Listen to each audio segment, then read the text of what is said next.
Hey guys, welcome back to BusDownBars. We are here with the one and only George the Poet. How you feeling? All good, man. How are you? I mean, I'm good. It's nice to kind of be where you've grown up, where you've, come from, and just have the bus parked here. Innit? Yeah, man. It's mad. Is it weird coming back or just like No. nostalgic? I'm always here. But it's funny because I don't know if the crew can confirm this, but my brother called me when I was on the way.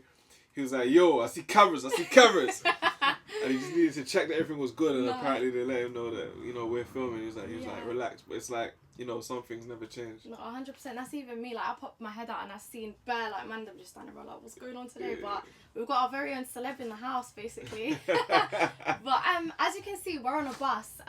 But what was it like growing up in Northwest? Was there any kind of bus routes or anything that it's mad. This bus stop that we're parked at now, I had to be, just the next one, I had to be here every morning for like 5, 6, 7 years. Yeah. When I was going to school. Yeah. What school did you go to? I went way out the ends. This is why I had to be here like early, like 7 a.m. Okay. It's called Queen Elizabeth Boys, but my primary school was just over the bridge, Brentfield.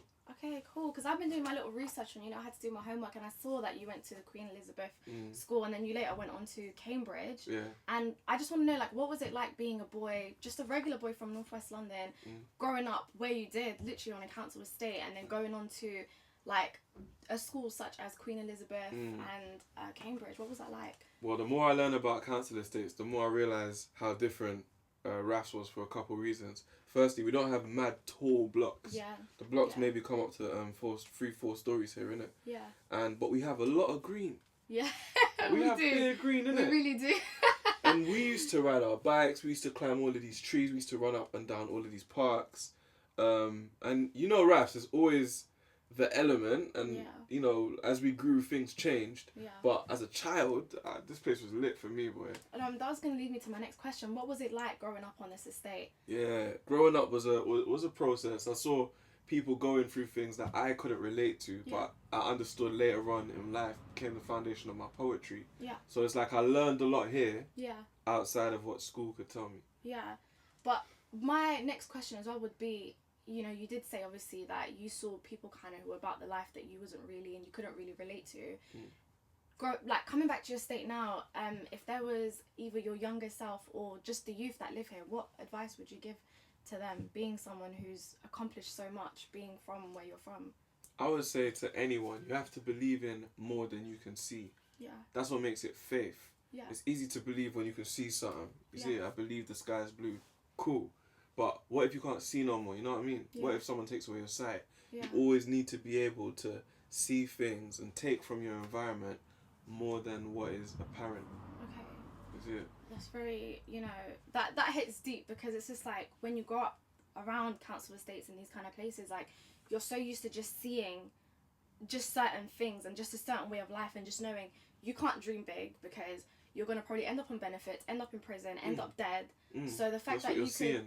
Yeah, so it's just like, it's crazy that you, and even myself, because I feel like I'm like working my ass off as well, but to be able to see more for yourself, like, did you not feel like you were crazy when all the mandem were like about the road life and then you were just kind of doing your own thing? But we all grew up together, so we all knew each other's steez, you see me? Yeah. Like, we're all brothers, we all wanted the same thing at the end of the day, innit? Yeah. So it's like, as we've grown older, we've been able to teach each other. Don't get twisted, I've learned a lot from the man that I wasn't really appreciating when I was younger. Yeah. So it's an exchange, but we also have to have a vision of what we want for all of these kids. Yeah. Because they're seeing us, and same way that we look back on our lives and we're like, "Rob, I kind of got programmed to an extent because of my environment." Yeah. We are the environment now. We make it. So let's have a plan for them. Did you feel kind of like obviously you have all these kids looking up to you. Did you always feel the need that you have to be a role model, you have to set a good example? I did. Because I had little siblings. Yeah. And this is RAFs. You know what I mean? Yeah. If I'm moving inconsistent or shaky, then what message does that send to my I got 4 siblings under me. Yeah. What message am I sending to them? So from early, I was like, if I'm spitting, if I'm out here, if I'm a factor and people know who I am, then everyone needs to associate the right things with me, because they're going to make the right connections for my siblings. Yeah. He's here. And do you feel like you were able to set that example for your siblings? 100%. It weren't easy. Like, there's bare times I had to, you have to, like, the metaphor I always use is, out here, if someone took my little brother's bike, I had to go get it. Yeah, trust me, I know. You know, innit? Yeah, 100%. Obviously, I'm a girl, so it's, like, different, but I know it's that principle of just, like... You gotta get it. What am I gonna do? I'm gonna speak to their parents, or I'm gonna phone the police. Yeah. I have to go get that bike back with my 2 hands. Yeah. And that mentality just stays with you. And if you really care about your people, like your siblings, your nieces, your nephews, your kids, that will make you the person you need to be. Yeah, no, I would say just the way you think and your mind process, and even just how you express yourself in your art and what you do is amazing. And like, I just want to know, what made you want to pursue spoken word? Like, how did it come about? It was rap, straight up. Okay. I was a rapper. I came up in the first wave of grime, yeah. But even before grime, I wrote rap, and I still love rap. I learned a lot from rap, but at the same time, I felt like I wanted to make myself understood more than I was able to do in rap. Certain man, the best way they can be understood is for them to rap. Yeah. But for me, the best way was poetry. So it started off as rap. Yeah. And then did you later realise, like, I mean, what's the difference? Like, for someone who's, like, quite young coming up, like, what would you say is the difference between spoken word and rap? Like, is there a difference? It's still a way of, like, expressing you, your art, what you do, but... Yeah, do you know what I would say? It's funny, because I've been doing hella research, because I'm writing about raga, dancehall, and rap, and how they grew up together, basically. But they were just cousins, like, raga was in Jamaica, rap was in New York, yeah? And as I was, like, doing my research on it, I was thinking to myself, you see with raga and hip-hop from New York, they were just talking. The poetry became how they talk. Yeah. It's like that with grime, innit? Like, we talk quite fast over here. We talk quite... It's like city. It's a very city language. Yeah. And that's now become drill. Yeah. So it's like, poetry was how I talk. It's how I think. Like, you see with bars, when you're a rapper, you have like 4 bars, then you got 8 bars, 16, and you got to fill up those bars in a certain way. It's got to land on the beat. It's got to... Yeah. But my thoughts ain't like that. To me, that felt like my thoughts were being put in a straitjacket for 5 years. Yeah. So when I come out the straitjacket and I'm just on stage and I'm just able to talk, people could hear me differently because they could hear my truth. Yeah. I mean, you talk about also like New York and like that American reference. Spoken word obviously is quite popular over there. Do you feel like it's still new here? Do you feel as though it's coming up? Because I feel like you're kind of in your own little sector doing your thing, which you've done really well. But do you feel like it's quite new within the scene, or not new per se, but just like people don't really have their eye on it as much? Yeah, I would say it's emerging. It's way further than it ever has been. Yeah. There's a lot more people experimenting with spoken word, musical spoken word as well. And obviously every time I've checked something off the to-do list, that's like a new, it's just new levels that we can all reach, innit? Like, I've done an advert in poetry. You can do an advert in poetry. So the further we get and the more people we get doing these things, the stronger the scene gets. No, 100%. And it was nice to see you kind of, the GRM Awards, just that opening, like, for me, I was like screaming. I'm like, oh my god, like, this boy's from my estate, like, look what he's doing. And it's that kind of like, it wasn't rap, but it was so beautiful and touching, and it was just how you use your words was just so, like, honestly, like, round of applause to you. That was amazing. But that leads me to my next question. Obviously, you went to Cambridge, so being a boy from a council estate, going to Cambridge, like, that obviously is an accomplishment within itself. Like, how did your mum kind of feel? She must have been really proud. Yeah, they were mad proud. Both my mum and my dad put in a lot of work to just support me up to that point. Yeah. They were immigrants, innit? They didn't really know this environment. Yeah. They were just jugging. They were just seeing what would work. Yeah. And when I got into Cambridge, again, that's just levels. We haven't.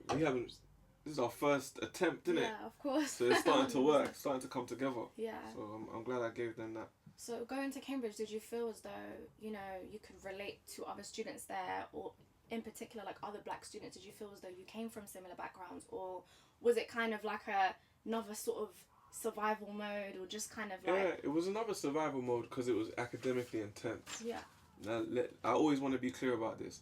that's what I came for. Yeah. I didn't come to feel comfortable. I didn't come to feel like I was among bare black people. Yeah. Man came for a degree and it was hard. Yeah. So I had to fight for that, and I got it. I earned it.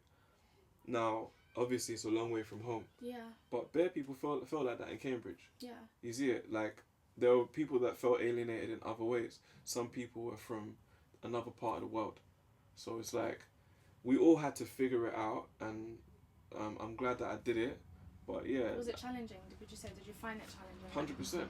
Mentally, emotionally, I was a little bit bitter from the ends, really. Okay. As I talk about in my song with Richy Diamonds. Yeah. Make a Change. Yeah. I was kind of, like before I went to uni, I was sulking, I was in my feelings, a lot of stuff. There's politics growing up here, especially as a young man. Of course. You know what I mean? And as a young black man as well. A young black man. Yeah. Who's from, people associate you with a certain area, and the area's got, don't see eye to eye with everyone. Yeah. I was in my feelings about a lot of stuff, Yeah. but Cambridge gave me the space to analyze how we live. Yeah. And just, deal with it emotionally. 100%. And then you also went on to signing with a major label. How was that? Yeah, that was sick, man. Yeah. So at that point, I didn't really have any clear do's and not do's and don'ts, but I didn't know what I wanted to do. Yeah. So did you feel like it's easy to get lost? Because I'm an upcoming artist, I would say. I'm quite new into the music game, but it's hard because you don't know who to trust. You don't know if you're being blindsided. You don't know if it's just the industry thing. Like you just don't know. So what advice would you give to someone who's up and coming, or just about labels per se? I would say, first of all, you're gonna grow. You're constantly growing, and as you grow, you learn. As you learn, you change. 100%. So the person that you were when you entered the journey, is gonna have experienced more later down the line. Yeah. And that might influence what you want. You always got to check in with yourself and ask yourself, is this what I want? What I'm doing, is it worth it? If you keep that in mind, then your do's and don'ts start to pop up. Yeah. You start being like, all right, cool, I need to make sure that I focus on getting more studio time. I need to make sure that I do not, do pointless features, or I don't compromise my brand, or I'm not inconsistent in my messaging. Mm-hmm. Only you can answer those questions, though, and it's a journey. You got to give yourself time. No, of course, but you seem as though, like, just even giving me advice now, like quite a mentor type, role. Did you have any mentors growing up, or did you have that strong mindset of, it's you versus the world, or it's just you that's got you, like? Yeah, all of the above. Okay. All of the above. Like, again, coming from here, another little way that I explain this environment to people is that in an unpredictable environment, you have to look both ways on a one-way street.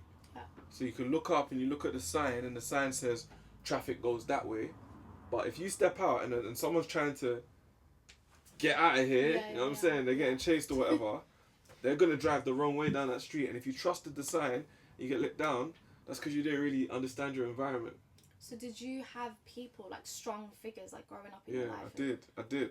Because as much as I was like, I can't really trust, I can't take anything for granted, there were certain people that were just consistent. My basketball coach is funny, he's from South Kilburn, but he's a grown man, he's like in his 50s now. But when I met him, he was, I was a kid, and he was just putting on all sorts of programs in RAFs, SK, Harlesden, Wembley, just trying to get us active, but also growing mentally and learning social responsibility. That was a big inspiration in my life. Do you feel like now, because it's crazy that you say that, because I even speaking to my family yesterday, was like, oh, the bus is coming, and they're like, remember a few years ago when there used to be a youth bus that would come to this area? And I'm like, it triggered a memory, and I'm like, coming from the States, we don't have those figures anymore. We don't have those people who take that stance and just kind of we're inspired by and we learn from, because you just see now on the road, it's a matting, and you see, boys posted up on the block, and it's just like, is that what you aspire to? But like you said, you had this mentor that kind of was like quite a strong. I feel sorry for like the generation above us, because they get a lot of flack. When I was young, I was also like, oh, olders are washed. Yeah. No one's really, and even to this day, I've still got a little bit of a gripe where I feel like there's a leadership vacuum. No one's taking leadership. Yeah, 100%. But it's not that simple, because first of all, leadership, obviously, really and truly, should start in the home, ideally. Yeah. Yeah. Not everyone might have a home that has that kind of leadership. Yeah. So then what do you need? You need an environment. You know, it takes a village to raise a child. 100%. You need your environment to respect certain things and try and protect you in certain ways, innit? Yeah. Now, whose job is that? That should be the government's job, right? I mean, some people would say it should be the government's job. Some people would say that's not government's business. Yeah. But with our predominantly black, predominantly immigrant community, with all of these different languages, parents who, like my parents, just got here, they're just trying to figure it out. Yeah. There's no central authority. 100%. You see it? Yeah. So I feel like the job falls on me and on you, the kids of the immigrants, who understand. We grew up here. Yeah. We're making our way. We can translate this place to our parents in a certain way. Yeah. We can teach things to our little siblings. It has to be us to fill that leadership void. 100%. I love how you explained that. That was very, because it is somewhat, we do have somewhat of a responsibility. We do have somewhat of a, like just even being people who are in our own worlds doing our own thing, but it's like there's a whole community watching us that's proud. Like even when I saw you whenever I see you on TV or you, I'm like, oh my god. Come on. Let's move on to the next question. So how did you feel about experiencing the Black Lives Matter protests in the UK? Yeah, I was uplifted by it. It was a movement, wasn't it? It is a movement. Yeah. Yeah, 100%. It is a movement. I always think about the generation after me, innit? The ones that are here and the ones that are not here yet. That's very thoughtful of you, because a lot of people don't. It's just day by day. Do you I know know, what I mean? yeah, because it's very hard to believe in what you can't see. 100%. You see it? But I'm like, there's definitely kids that haven't been born yet. And when they look back on history, they're going to look at all of our decisions and they're going to try and understand how we got to the point that we're at. Yeah. Now, something like Black Lives Matter, in the way that we've seen across 2020, it leaves a real impact on our whole generation. You know what I mean? We frustrate ourselves because we expect ourselves to come up with answers to questions that have been intentionally complicated. Like answers that have been hidden, really. Answers that are designed out of our education system. Like designed away from our education system. But when we see people moving and thinking as one and singing from the same hymn sheet and really trying to speak truth to power in the way that we've seen in 2020, trust me, you're going to see that in the way that this next generation thinks. 100%. Do you feel like, what's happened obviously in the course of this whole COVID, pandemic lockdown, we've had the Black Lives Matter movement, which is obviously the biggest one that's it's always been about, but I feel like obviously following from the George Floyd incident, it was that outrage and just, this isn't okay. Yeah, how do you feel just as a black man growing up in the UK? Was this movement something that was never voiced before? Nah, that would be a disrespect. For me to say that would be a disrespect for all of the people who came and fought before us. Yeah. There are a few things that are unique about our time right now. First of all, the internet. Yeah. Is it? Social media. Yeah. We're able to communicate with people across continents real time. Secondly, the news doesn't come from one place anymore because of social media. Yeah. The news used to be news organizations, the establishment or the private sector. They're trying to push stories across their networks and whatnot, but now we talk to each other. Yeah. And we can see what my man's thinking over there. Yeah. I recently released a song I feature on a song released by Burna Boy and Stormzy. It's called Real Life, and on that song I talk about how I'm seeing all the reaction videos to the songs. Okay. And people in America are looking at what we're going through in London, and they're like, right, it's the exact same thing. Yeah, I don't know if even if you saw on Twitter, but people racism happens in the UK, and it was this whole topic of conversation, and it was yeah, of course, everyone people even saying the UK is the founding father of the whole, do you know what I'm saying, the whole racism. plan, 100%. It's crazy. But speaking of news, you made sure that a reporter on news site acknowledged institutional racism. Yeah. Why was this important for you? It was important for me to make sure that the reporter understood institutional racism, because the whole conversation was irrelevant if she didn't. Yeah. Why am I here if you're going to be asking me if America's as bad as Britain? Yeah. That's not serious. We're not being serious now if that's the level of discussion that we're having. But being, you know, obviously someone who is a news reporter, did you... I mean, I feel as though everyone should have somewhat of an understanding or, like, education, per se. Yeah. Did you feel in that moment that you were kind of giving her, like, an educational moment? I don't know, because, again, as a news reporter, she might also have to play devil's advocate. So she might not have believed that there was a separation, maybe. But at the end of the day, we are here to represent, innit? So I'm just going to represent to anyone else who thinks like what she said. Yeah. Just got to kind of set the record straight. 100%. And speaking of representation, do you feel like Black mics matters? Do you think it's important? What do you mean by that? So just people who are sort of within the music scene, people who spit and rap and, you know, are within that musical space. Like, does the like, of course the music and art matters, but like the question is, do you feel that Black mics matter? Yeah, 100%. I think that's what's gonna be the solution for the next generation of Black children across the world. There are going to be more influencers, entertainers and artists who know exactly what change they want to create in their community, for their audience, for their demographic. And that change is going to happen a lot quicker than parliament-based change in this country and in many of the countries that we come from in Africa. Are you Somali? Yeah. Right, so you know how Somalia's got like a very, I wouldn't say fractured, but it's got a very divided political scene, isn't it? Yeah, the north and the south, it's like... It's mad. Yeah. It's mad. Yeah. So what are we going to do as a whole generation? We're going to wait for all of those problems from back home to resolve themselves before we come up with a plan? Yeah. Or is it going to be whiz kids standing up to Buhari saying, you know what I mean, Wagwan, what's popping with SARS? Yeah. It's going to have to be us. It's going to be Burna Boy on interviews putting pressure, making the government look crazy. Yeah. All of us are going to step up and it's going to, you know, it's going to be remembered. 100%. And, you know, you obviously do spoken word and poetry. My question to you is, why has it taken so long for poetry or spoken word to become mainstream? Who is trying to make it mainstream? Like me, I came to poetry because I had needs. Same as podcasting. I have needs. I have a need to communicate what I'm seeing in a way that the people that I know are going to listen to. If no one had that need before, then it's, you know, no one's going to try and do anything creative. But the minute that creativity takes hold, now you've got new energy in the space. 100%. And, you know, now I just obviously want to go and speak about your grandmother. So she's quite strong Black lady who's in politics back home in Uganda. That's right.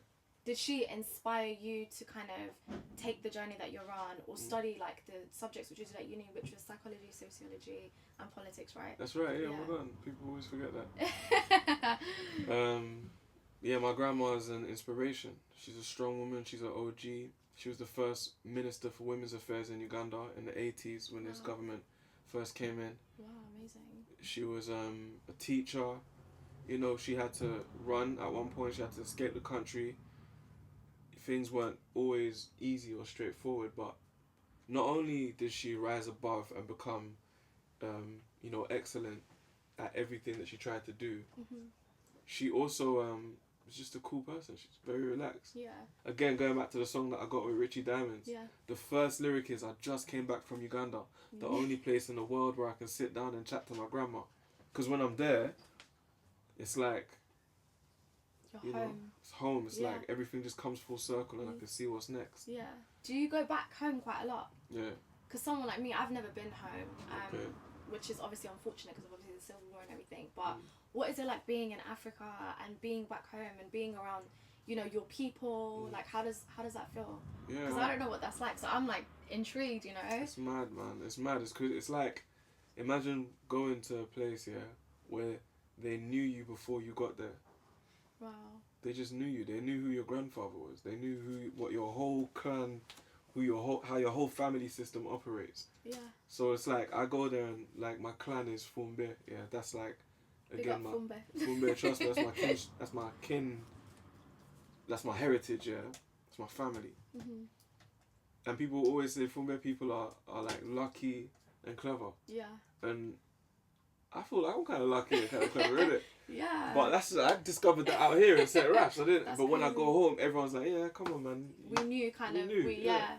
So, did you always feel connected to Uganda and where you're from, or do you feel like you grew up and then it was like you visited home and kind of reconnected with where you come from? My parents always raised me to know that I was from somewhere and respect the place I was from. So I had the curiosity and the respect. But when I was able to start going there with my own funds, like as a teenager, that's when I really like caught feelings for Uganda. It hit different. Yeah. Yeah. So you obviously are a mogul at what you do, and you do podcasts, and this is something that obviously has been doing so well for you. What made you decide, to pursue sort of getting into podcasting and using your voice and art in that kind of stream? Again, podcasting came from needs. I felt like I had a very long to-do list. And it was like, I need to provide opportunity for my family. I need to be musical. I need to be creative. Yeah. And that to-do list was just growing over 2 years. And when I wrapped it all into one project, it was a podcast. Yeah. So how long have you been doing your podcast for?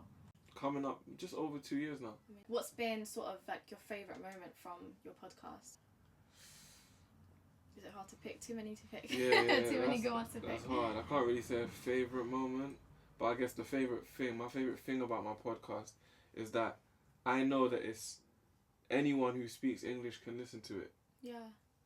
That's that's touching. That's amazing. So yeah. And even people who can't, I get messages from people like, can you translate across the world. Like, can you translate? Yeah. Wow, that's amazing. But like with obviously your podcast and things you talk about, social deprivation, struggle, and education are consistent themes that sort of come up throughout.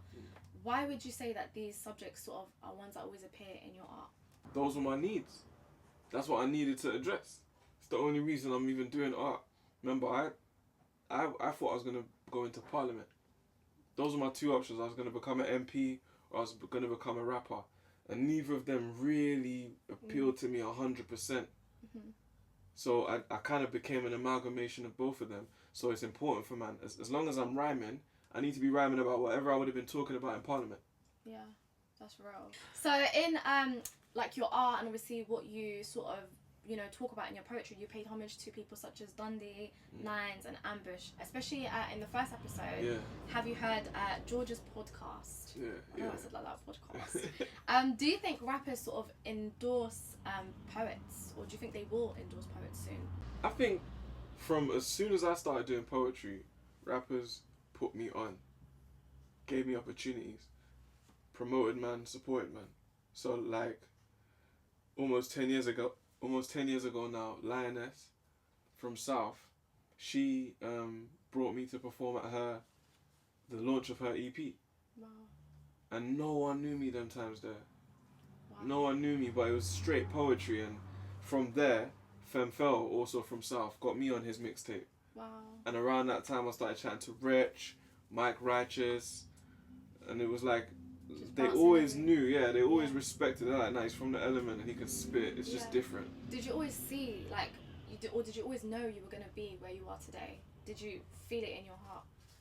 I knew, do you know what I knew, When I was a kid, I looked up to Muhammad Ali, Malcolm X, Tupac, Nas. These are all people that I recognized as intelligent black men. And, obviously I'm here, innit? I'm literally here. I used to debate, like, with the elders about religion. Everyone was coming home from jail. Everyone was Muslim, innit? And them times I was hella Christian. And we used to debate. They used to just try and break down my whole belief system and shit. But that was like, I knew that I wanted to be that person. I wanted to be talking amongst my people about our spiritual health, our mental health, our economic growth. And I wanted to do it like with drip. I wanted to do it with swag. I didn't want to be like a teacher locked away. Not like teachers are not drippy, but I didn't want to be locked away from the culture. I wanted to be in the mix. So I knew those elements would be part of me. I just didn't know how it was going to come together. But then you did that also just through your podcast itself. But my question to you would be, can you recite the bars you spat talking to rappers and the Home Secretary in episode 2? Episode 2. Rappers and Home Secretary. When I'm like talking about how things need to change. Yeah. I think, I think that was episode 1, Home Secretary. Justice Secretary.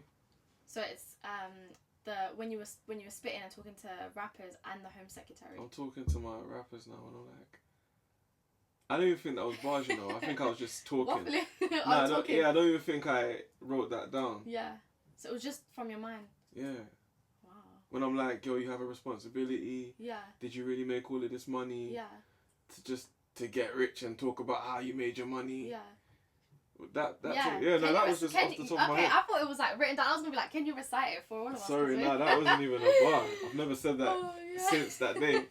So your podcast obviously has gone on, you know, to receive such amazing recognitions. You've got awards from Enemy, Peabody, Peabody Awards, and Podcast of the Year as well. That's like amazing things to kind of, you know, and you've won some awards, haven't you, from your podcast? I won all of them. Wow. I won bare. If you go to my Wikipedia, there's 2 phases in the award section. There's 2 phases of my career. Wow. There's 2015 when I was released as a recording artist with my EP and that, and it's like I was nominated for maybe 4 or 5 things. It's like nominated. Maybe I won one of them. Yeah. But then there's 2019, 2020. It's like one. Yeah. I mean, obviously when doing my research, I saw like in 2015, like you were nominated but came like 5th place. And obviously my question that I wanted to really ask you was like, was that, you know, did you feel like you caught an L? Did it feel like, you know what, I'm gonna come back stronger? Did it motivate you, demotivate you? I'll put it like this, yeah. Remember, when I signed, a lot of people were like, what's he doing? How's that gonna work? Yeah. Because I hadn't yet done poetry as a musical release. I just done it on my webcam or done it as an advert. But people don't know that I was a rapper and I was a songwriter from 15 years old, innit? Yeah. So I'm now taking all of them songwriting experiences and applying them to my new technique of poetry. Wow. So it's like, out of nowhere, BET nomination, Mobile nomination, MTV, BBC, whatever, everyone's... Yeah. So that in itself, I kind of felt like, yeah, you know what I mean? I got this. And I wasn't, it's not like I was trying to get awards, I was just... doing you and trying to make an impact in your movement, but then it received such, you know, eyes and like recognition. Like you should be really proud of yourself. Would you consider yourself someone who's religious? I'm spiritual. Yeah. I'm spiritual. It'd be fake if I said I was religious because most religions require you to, you know, like do certain things routinely, which I'm not in that space right now, but I definitely believe in God and I believe God is the architect of my success. 100%. That's beautiful to hear. So in your podcast as well, there was an episode where you spoke about Grenfell and that tragic event, which, you know, has impacted us all. How did this tragedy affect you? Yeah. Because we're really close to where it happened. Like one of my mum's colleagues like died in that building. My condolences to her. Yeah, thank you. So it's, you know, obviously I just want to know, like, did this affect you being such a, you know, like this legend that's like from within the area? Did you feel? Yeah, to this day I still see Grenfell from my living room window.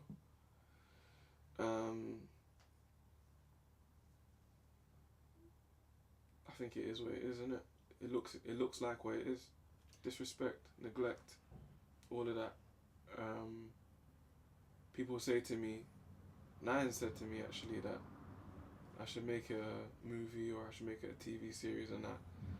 My only interest is justice for that community, innit? So I don't think we should get carried away having a good time making entertainment that's gonna make us feel, you know, like we've done something. We ain't done nothing. That community got disrespected, disregarded, and look how it ended up.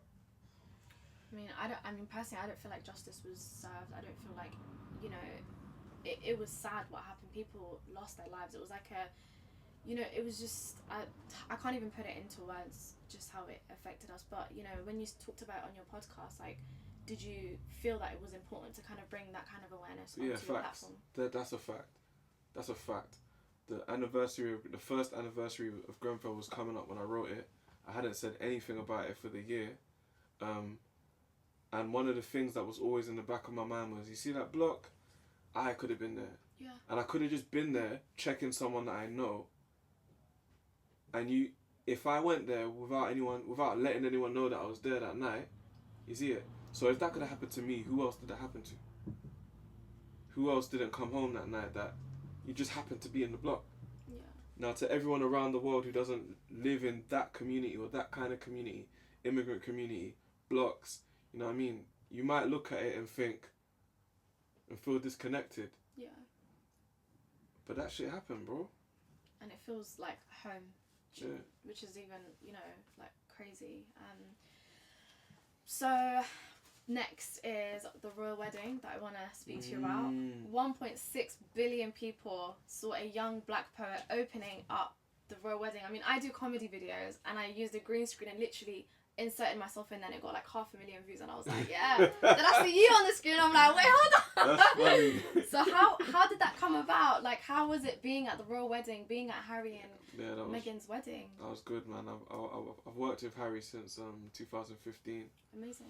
He asked me to be ambassador to his charity, Centre Bale. It works on destigmatizing HIV for young people in sub-Saharan Africa, operative in Lesotho, Botswana, Malawi, and obviously that the cause of destigmatizing HIV resonated with me.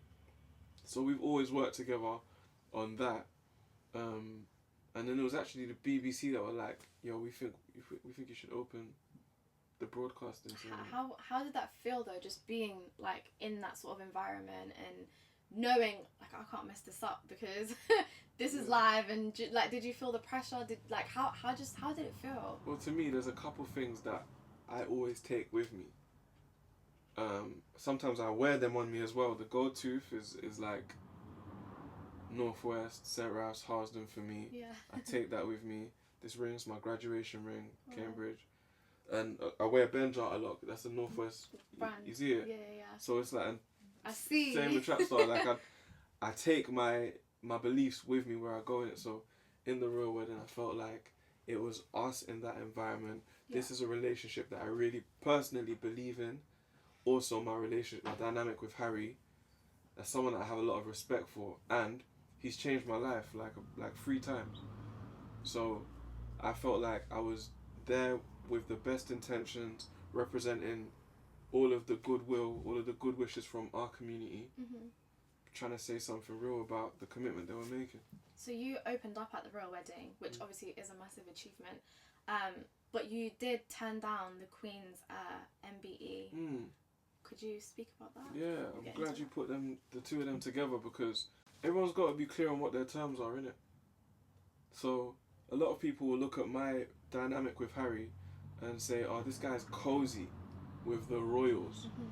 It's like, first of all, that was a working relationship in the first place. Okay. And it was working on something that I just explained I really believed in. Yeah. I do not see any individual member of the royal family as the whole empire. Yeah. You see it? Yeah. But the whole empire existed and it impacted my whole history. Yeah. Arguably, it cut my granddad's life short. It pushed the king out of the kingdom for a while. I mean, the involvement of the empire, the setup. And I'm not saying that African history was just a utopia and then the Europeans came along and messed it up. I'm saying Europe knows what it did to Africa. You see it? Yeah. And Britain was one of the chief architects of that strategy. So did you feel, obviously, that if you did sort of accept the MBE, that you just go against everything you stand for? It's a disrespect to my grandfather. Yeah. You understand? I can be cool with Harry. I can be cool with every member of the royal family, yeah. And at the same time, know who I am. 100%. There's man that I've had to break bread with out here. I'm not about what they're about. Yeah. But at the same time, there's common ground between us. That's a human being. Yeah. You see it? So where there's common ground, I will embrace it. And I'll try and build on that. I'll try and leave in place something constructive for people other than myself to benefit from. But at the same time, I need to make it clear who I am. 100%. And just another, like, sort of what I would love to ask you is, would you consider yourself someone who's quite good friends with Harry now? I would say we've got a very good relationship. Do you feel like, with like turning down the MBA, do you feel like you snaked his grandma? It's funny you because... have to slide that in. It's funny because the month after I turned it down, he stepped down from his royal position. Yeah. And ever since then, he's been making very clear pronouncements about the empire needing to be rethought of, and colonialism needing to be addressed in the light that I've kind of been talking about it in. So I feel like I've literally, I'm one of the few people in this country who's had a conversation with pretty much every member of the royal family. I've chatted to all of them. I've met all of them. Yet out of all of them, it was Harry that I was like, I can work with my man. So with Harry sort of stepping down, do you feel like this validated sort of your decision and kind of, you know, made you feel like, you know... It wouldn't be on anyone else to validate my decision. Okay. It would be on me to live my life in a way that is consistent with my worldview. 100%. What he did, I just think it is, again, it validates my worldview. I worked with him because I believed in him, and his beliefs seemed to be aligning with mine. Yeah. So following from the royal wedding, you were sort of stopped and searched by police. Were you visiting family? Just over here. Yeah. Does this explain sort of what being black in Britain is like? Yeah, it does, because when I'm doing the royal family, the royal wedding, and it's on the BBC, the nation is proud, yeah? Everyone feels good. But when I'm parked up in my car, outside my family's yard, in my community, the neighborhood I grew up in, I'm an IC3. Yeah. You see it? Yeah. But it's the same you. I didn't do nothing different. I wasn't moving mad. I was minding my business. And I think a lot of black people have to contend with that. Like, it's become a norm, I would say. Like, even my brothers, I've just been stopped and searched. 100%. It's like, when you are in a position that they feel ownership over and they feel comfort with, then, you know, you're British and you're one of them. Yeah. But when their fear kicks in because of their inability to translate and understand, man, what am I now? Am I not British no more? Yeah. Am I not a free citizen? It's crazy. You know. So onto your achievements and things that you've kind of worked on. So we saw a Uganda, Nigeria and Ghana sort of link up that happened with you, Burna Boy and Stormzy, for, I think it was the song Real Life. Yeah. How did this link up happen? Like, how did it come about? Did you lot all kind of contact each other? Nah, in all fairness, it was the Man's project first, didn't it? It was Stormzy and Burna's tune really first. Yeah. And they'd made a video. Okay. But the video had such an intricate storyline that Meji, the director, really was like, someone needs to break this down. Someone needs to bring this home. Yeah. And he called me in late in the process. I think my first answer was no. I was going to say no. Why? Just like, sometimes it's like, I was explaining this to the crew earlier, because I've rolled up. And sorry everyone, I was hungry. I was hungry, innit? So, certain things that I hadn't expected, it's like, I like to know what I'm doing. I like to be in clear control. So in the early stage of that Burna Boy thing, I didn't really know what it was, but my man sat me down, he played me the video, he was like, I think it would just be good if you just contributed some words. Yeah. And I could see it. When I could see it, I could do it. Okay. I just want to also ask, like, can rappers make a career outside of rap? I mean, we see it all the time, but I'm just, like, asking you, like, do you think that's possible? Is it something we can do? I'm saying we can, like, I'm a rapper. Yeah, no, but I do. Like, in fact, I'm starting my PhD now. I'm going back to school. Wow, amazing. Where are you going to study? University College London, UCL. Okay. And it's all about value creation from the culture.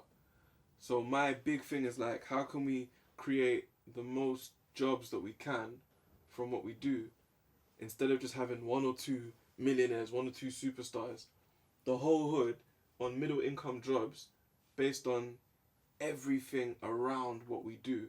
So it's like everyone in this bus is part of that vision. You know what I mean? Everyone here is working right now within a community that has created its own, you know what I'm saying, its own juice, its own value. I think rappers have that opportunity. Rappers have been diversifying for years. Rappers are increasingly diversifying over here, whether it's crepes and cones or I'm trying to find a different example of, obviously, Nine's, like, even with his movies. Nina's whole thing, Nina's a perfect example of a diversified portfolio. Yeah. You could do everything, bro. Obviously, everyone knows the clothes hustle. Yeah. Everyone knows. I don't know why I didn't just shout out Bear Man's businesses. You could now if you want. I'm trying to think. Like, I know G Fresh has his things popping. Big Nasty's been setting up his shop in Spain and all sorts. Yeah, everyone's diversified. Cool. Just like now, more light-hearted sort of questions. If you had a superpower for the day, what would it be? Persuade anyone. That would be my superpower. But persuade them to do what? Just anything that you like them to do, or like would it be kind of related to your art and just what you stand for? Like persuading like the government to do XYZ for... Yeah, I try to persuade people for good stuff. Stuff that when my superpower wears off, I ain't got to go on the run for. Yeah. If you had to eat something every day for the rest of your life, what would it be? Wait, when you say something, I can pick a whole cuisine, innit? Like, not just one food. So you're bougie, basically. I'm not even bougie. Nah, my thing is not even bougie. I would just have Ugandan food for the rest of my life if I could.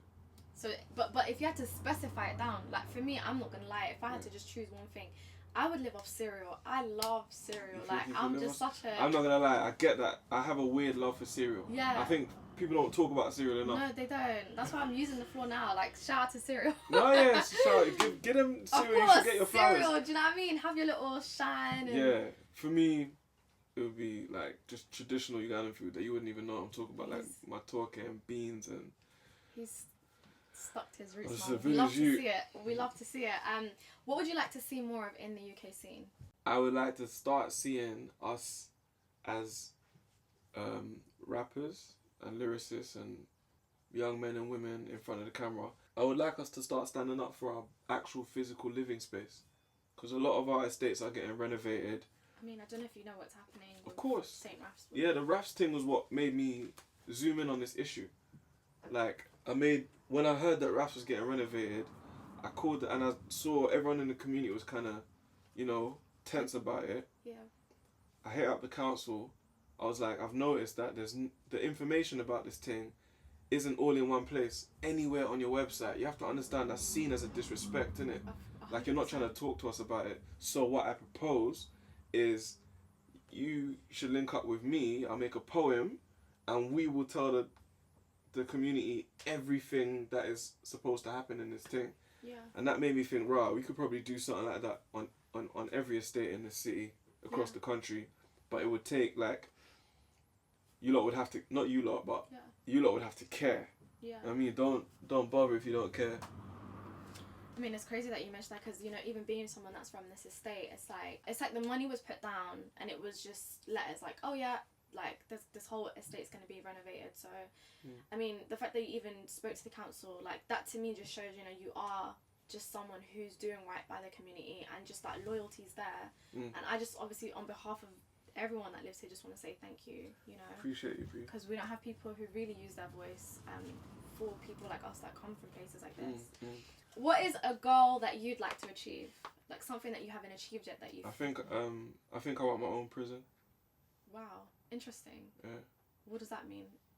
I think the prison system has no expectations of the people passing through it, and that space should be, it should be reimagined by someone who does have expectations. Didn't expect it to get that serious, did it? But like that's interesting, because you don't even think. Obviously, we see like Kim Kardashian and Meek Mill and all these people that speak about like prison reform and stuff. But it's interesting that what you just said, basically. But it goes back to how I grew up here about look both ways on a one-way street. For me, the prison industrial complex is called that because it's being privatized. Yeah, there's a lot of private ownership in prison. And jobs circulate around that private ownership. Decisions are made that affect the prison community because of that private ownership, yeah? Alright, cool. So, if you can get into that sector and you don't have to be the government, you could just be a businessman. And you're going to make decisions that disproportionately affect my people then, because it's overwhelmingly in this city, in Scrubs, it's overwhelmingly my people in prison, then I don't think that place should be run by someone who don't care. agree. or ain't from an affected community. Yeah, I 100% agree. And just sort of to end this off on a light note, we got really deep there. What advice would you give to your younger self, not knowing where you'd obviously be today, or even knowing where you'd be today and sort of the trials and tribulations you face? What advice would you give your younger self? I would say just enjoy it more, man. You see it when I was going through a lot of what I was going through on the journey to becoming this, I was worried a lot of the time. I was stressing a lot of the time. 'Cause I didn't know it was gonna work, but you know, might as well have faith and just enjoy the ride. That was like advice for me as well, because I feel like I'm too busy. Like, no, like this needs to be done. I need to understand. So you know, it's nice to hear that, because I'm telling myself, you're like, relax. You know, you got this. But I just want to say thank you so much for coming on BusDownBars. It was a pleasure to have you. My pleasure too, man. Yeah. Everyone give him a round of applause.